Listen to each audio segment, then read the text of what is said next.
Саламатсыздарбы? Мен сиздерге кайрылуумдун себеби 19 майда ушу Бишкекке келдим да. ДЦП неберемден Тургунбаев Кудайбердини путунун оңдотуу үчүн. Себеби дегенде бир жак путу өтө кыйшык басат эле путунун бети менен. Ошону биздин дагы медицина өнүккөн маал, бизде дагы жакшы болсо керек деп 4-чү горбольницага алып келгем. Аерде Жумабеков көрдү, мен операция кылам деди. Бирок мага деди, мынобу министерстводон уруксат алып келесиңер деди. Болбосо мен операция кыла албайм. Себеби дегенде 40 койкалуу детский койканы ошо жалга көчүрүп койгон, бүтүн шаймандары менен эч нерседен кемчилдиги жок деп ошол жака жөнөттү. О Жумабековго уруксат бербей койду. Ошол себептүү мен ошол жака бардым. Ошол жака барсам, ошо операция болуп аткан балдарды көрдүм, бирге жаттык. Менин балам дагы анализдерди алды. Бүтүн бардыгы жогун текшерди. Анан кийин ушундай прибор бирдеке эмесине 4 нерсесине анализ алды кандан.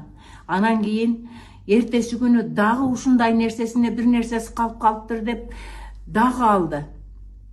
Ошентип анан бүтүн бардыгы жогун текшерди. Операцияга, значит, мен ойлодум, операцияга даяр экен менин балам, болот экен дедим. Мынау күнү операция кылабыз деп 27-си күнү операцияга обедте кирди. Бул сложный операция деп аткан нерсе. Анан кийин 40 мүнөттө ошо гипстерини дагы уруп, 40 мүнөттө операциясы бүтүп даяр болуп калды. Даяр болуп калгандан кийин көтөрүп алып чыга турган адамды алып кел. Биз көтөрө албайбыз. Деделе бир көчөдөн эле бир баланы, балам, менин баламы алып чыгып кой деп, ону немеге апар дедим дагы 400 сом берип бир баланы жалдап, мен палатага 4-этаждан түшүп, анан дагы бир корпуска 3-этажга чыгарып, анан кийин палатага жаткырып берди. Жаткырып бергенден кийин бир ошо Анвар Асимов деген доктор келди дагы, ооба өзүнө келип калат, бир пастан кийин өзүнө келип калат деди дагы кетти. Ошол боюнча 2 саатка чейин менин балам жанына бирөө келген жок. Анан кийин менин балам кыйнала берди. Апа деп кыйнала берди.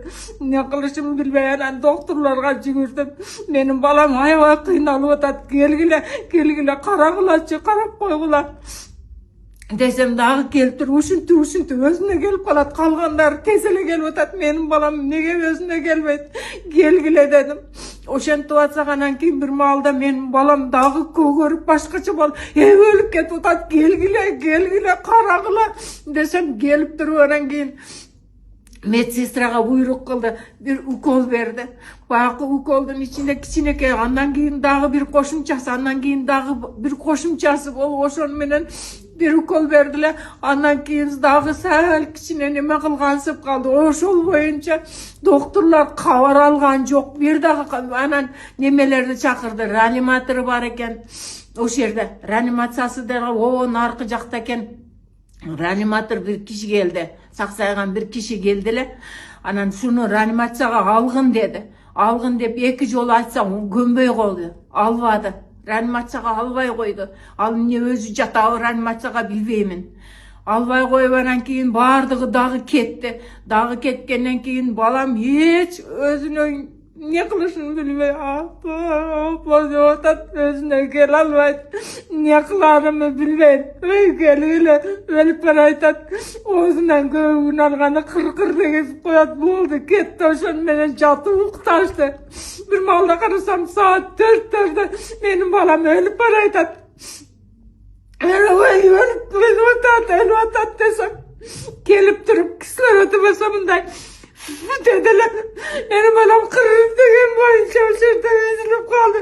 Ой, менин балам өлүп калды десем, мени түртүп туруп, ушундай көтөрүп, анан кийин 4-этаж, ошо 3-этаждан Ошон баланы көтөргөн боюнча жүгүрүп кеттик. 300 метр наракта бир корпуска бардык. Аякта реанимациясы ошакта экен. Лакылдап көтөрүп анан кийин апарып туруп реанимацияга мени киргизбей туртуп берип, анан ошол жерден баланы ошо гипсини кыркып нетип түздөп жаткызып туруп, алиги ажинеге окшогон реаниматору чыкты. Чыгып анан кийин мына биз колубуздан келгенин кылдык, бала